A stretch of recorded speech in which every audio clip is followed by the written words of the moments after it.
एक बार एक राजा के महल पर बहुत भीड़ लगी हुई थी। भीड़ बढ़ती जा रही थी। हर कोई महल की तरफ जा रहा था। हुआ यूं था कि उस दिन सुबह राजा के पास एक भिखारी आया और उस भिखारी ने राजा से कहा कि क्या उसे भिक्षा में कुछ कीमती चीज मिल सकेगी। राजा ने भी कह दिया कि कोई कमी नहीं है, जो चाहो मांग लो। लेकिन भिखारी ने एक बड़ी अजीब शर्त रख दी।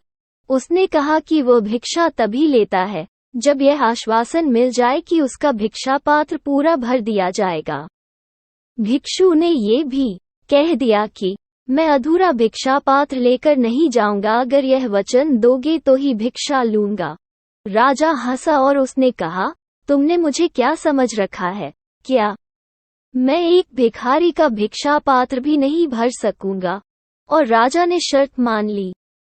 भिखारी भी हंसा और उसने कहा, महाराज एक बार फिर सोच लें, क्योंकि न मालूम कितने लोगों ने ये शर्त स्वीकार की है और वे इसे पूरा नहीं कर पाए।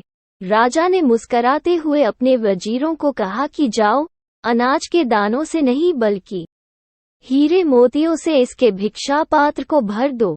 भिखारी ने दोबारा टोकने की कोशिश करी, पर राजा ने वजीरों से कहा, समय बर्बाद मत करो, जाओ और उसके भिक्षा पात्र को हीरे मोतियों से भर दो।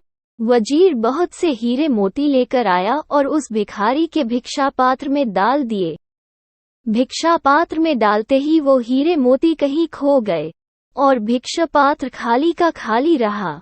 सुबह से दोपहर हो गई, लेकिन वो भिक्षा पात्र खाली का खाली ही रहा। राजा को समझ नहीं आ रहा था कि आखिर यह कैसा भिक्षा पात्र है। दोपहर से शाम हो गई, लेकिन वो भिक्षा पात्र अभी भी खाली था। आखिर में राजा भिखारी के पैरों पर गिर पड़ा और माफी मांगने लगा। राजा ने कहा, मैं माफी मांगता हूँ, बस आप इतना बता दें कि यह भिक्षा पात्र क्या है? क्या इसमें किसी तरह का जादू है या कोई और रहस्य? उस भिखारी ने बताया, ये ना तो कोई जादू है और ना कोई रहस्य। एक बार मैं शमशान घाट से गुजर रहा था तो मुझे वहां एक आदमी की खोपड़ी पड़ी मिली और उससे मैंने ये भिक्षा पात्र बना लिया और मैं खुद ही हैरान हूँ। इंसानी मन से बनी ये खोपड़ी कभी भरती ही नहीं। दोस्तों, आप अपने मन और शरीर की इच्छाओं को कभी पूरा नहीं कर पाएंगे। यदि आपको महानता हासिल करनी है तो शरीर और मन के इस चक्र को तोड़कर इससे ऊपर उठना होगा। हमारा मन लालच से भरा होता है, इसे कभी नहीं भरा जा सकता।